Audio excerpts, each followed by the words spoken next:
Friends, உங்களுக்காக தான் video போடுறேன். சின்ன ஒரு லைக் கொடுத்துட்டு பாருங்கள். Welcome friends. இன்றைக்கி ரொம்ப ஈஸியாக ஒரு சிக்கன் கிரேவி எப்படி பண்ணுறதுன்னு பார்க்கலாம். ஆயில் ஊற்றிக்கலாம். இஞ்சி, பூண்டு, சோம்பு எல்லாம் தட்டி வச்சுருக்கேன். அதை இதில் போட்டுடலாம். சிக்கன் 300 கிராம் எடுத்துருக்கேன். மஞ்சத்தூள் போட்டு நல்லா கழுவி வச்சுருக்கேன். அதை இதில் போட்டுடலாம். கொஞ்சமாக மஞ்சத்தூள் போட்டுடலாம். வெங்காயம் 2 பொடியாக கட் பண்ணி வச்சுருக்கேன். அதையும் இதில் ஆட் பண்ணிடலாம். தேவையான அளவு உப்பு. கொஞ்சம் நேரம் தட்டம் போட்டு அப்படியே மூடி வச்சிடலாம். தக்காளி 1 பொடியாக கட் பண்ணி வச்சுருக்கேன்.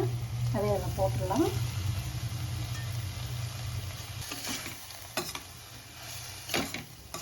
கொஞ்சம் நேரம் மூடி வச்சிடலாம். Garam masala, pepper powder 1/2 teaspoon, Kashmiri chilli powder 1/2 teaspoon, தனியாத்தூள் 1/2 டீஸ்பூன். எல்லாம் மிக்ஸ் பண்ணி விட்டுடலாம். கொஞ்சமாக தண்ணி ஊற்றிக்கலாம்.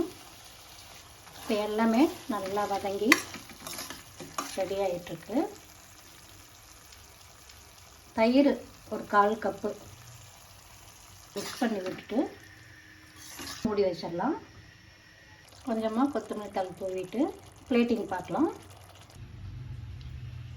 சூடான சுவையான சிக்கன் கிரேவி ரெடி ஆயிடுச்சு. ரொம்ப சிம்பிளாக பண்ணிடலாம். நீங்களும் இது மாதிரி ஒரு தடவை ட்ரை பண்ணி பாருங்கள். இந்த வீடியோ உங்களுக்கு பிடிச்சிருந்தா லைக் பண்ணுங்கள், ஷேர் பண்ணுங்கள், சப்ஸ்கிரைப் பண்ணுங்கள். தேங்க்ஸ் ஃபார் வாட்சிங்.